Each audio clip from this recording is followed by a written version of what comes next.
Hello, I am Anshul from GoFodu.com, and in this video we'll solve a few examples based on congruency and midpoint theorem. As far as congruent triangles are concerned, there are two types of questions that can be asked. First type, in which two triangles will be asked to prove congruent. Let's say ABC is to be proved congruent to triangle PQR. This is more of a subjective type of question. For CAT and other exams, second question type is important, in which word congruent will not be mentioned. You pick any book, any study material for CAT, most of the questions you will come across will be based on similarity of triangles. And if all of a sudden you get a question that uses congruency as its main concept, then it becomes difficult to figure that out. Many a times, external construction is also involved in congruency questions, congruency related questions. So that also makes them difficult.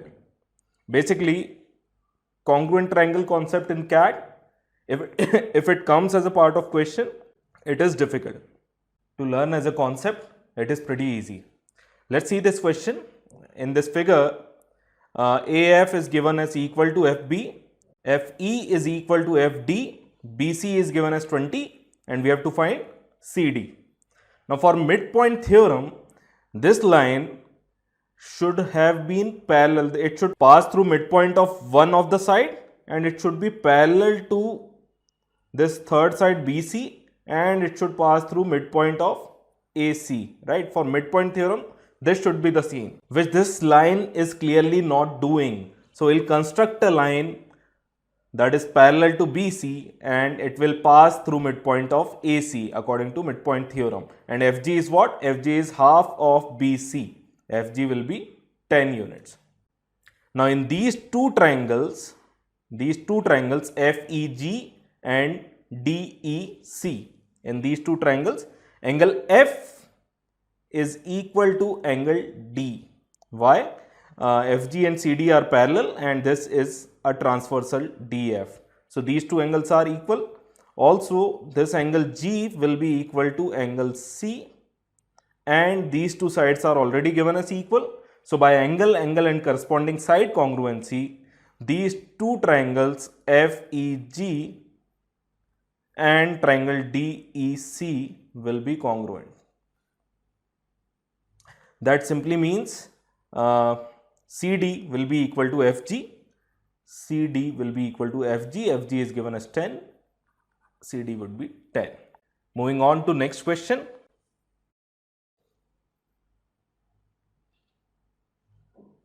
ABCD is a square, BEF is an equilateral triangle, and we have to find ratio of areas of triangle DEF and triangle ABE. Now before we proceed with the solution, just a little FYI here. This equilateral triangle is the largest equilateral triangle that can be inscribed in this square. See, to inscribe largest possible equilateral triangle in a square, there are two possible cases. This is case 1 and this is case 2. Try drawing any other case, it will match with one of these two only. Vertex of triangle coinciding with vertex of square, or edge of equilateral triangle parallel to edge of square. Now in this case, side of equilateral triangle is equal to side of square.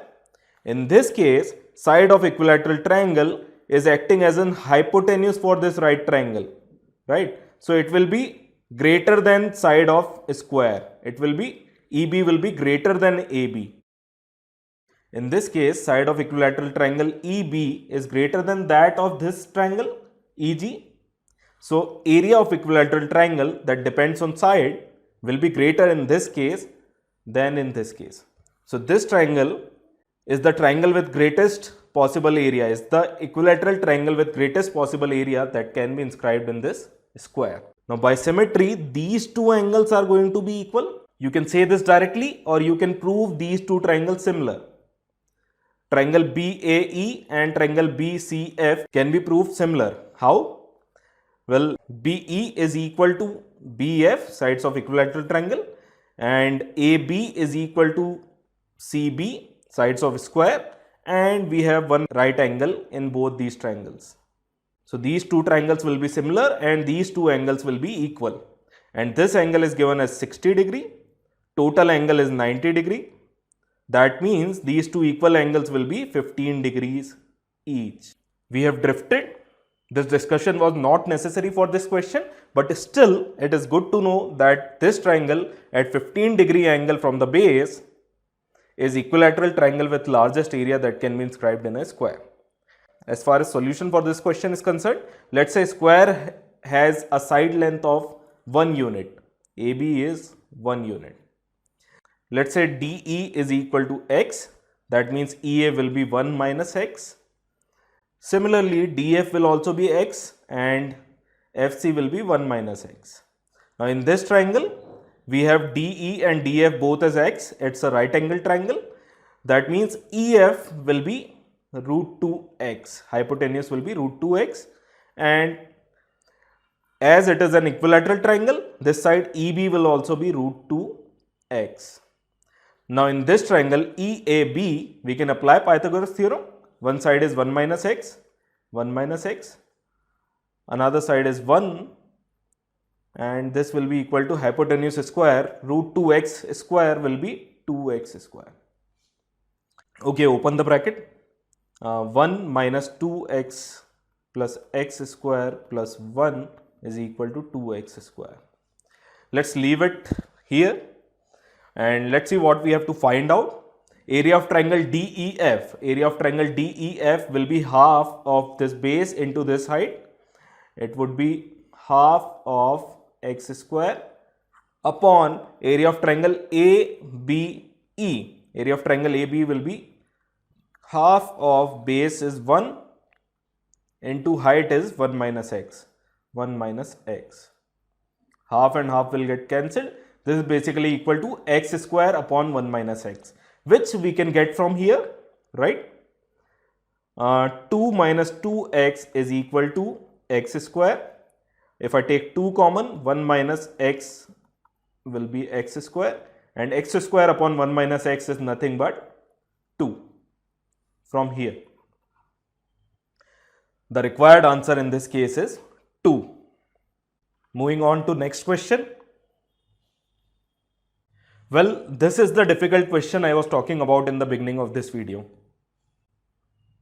In this figure, AD is angle bisector, AB is given as equal to DC, angle B is twice of angle C. So if angle C is alpha, angle B will be 2 alpha, and if I draw an angle bisector of this angle B, these two angles will be alpha each. Angle B is twice of angle C. AD is angle bisector, so let's take these angles as beta and beta. Now as these angles are equal in triangle EBC, two opposite angles are equal. This is alpha and this angle is also alpha. So BE will be equal to EC. Sides opposite to equal angles are equal. Now I am joining this ED. Let's see if something good can happen. Well, can you figure out two triangles which we can try to prove congruent? Two triangles which somewhat look congruent to you. Triangle ABE and triangle DCE. This triangle and this triangle. See, two corresponding sides are equal. AB is equal to DC and BE is equal to EC. And this angle alpha is equal to this angle alpha here. So these two triangles are congruent. That means AE will be equal to ED, right? Corresponding parts of congruent triangles. Now in this triangle AED, these two sides are equal. So angles opposite to equal sides will also be equal. This angle will also be beta. Also these two triangles are congruent. That means this angle EDC will be equal to EAB. This will be equal to 2 beta. Now consider this triangle ABD. ABD, this triangle. It has an exterior triangle ADC, and exterior angle is equal to sum of interior opposite angles.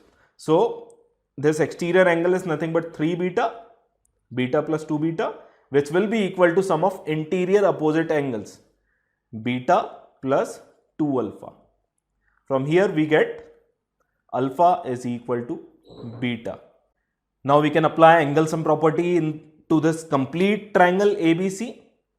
Angle A plus angle B plus angle C is 180 degree. Angle A is 2 beta plus angle B is 2 alpha plus angle C is alpha is equal to 180 degrees. And in place of alpha, we can put beta. That would be 2 plus 2, 4 plus 1, 5. 5 beta is equal to 180 degree. That means beta will be equal to 36 degree, and we have to calculate angle BAC. This angle we have to find. That is 2 beta. That would be 36 into 2, that is 72 degree.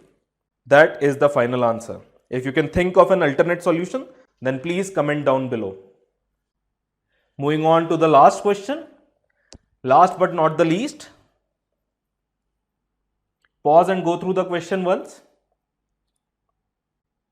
Only concept used here is that sides opposite to equal angles are equal. Yes, it's a simple question. Let's see what's given.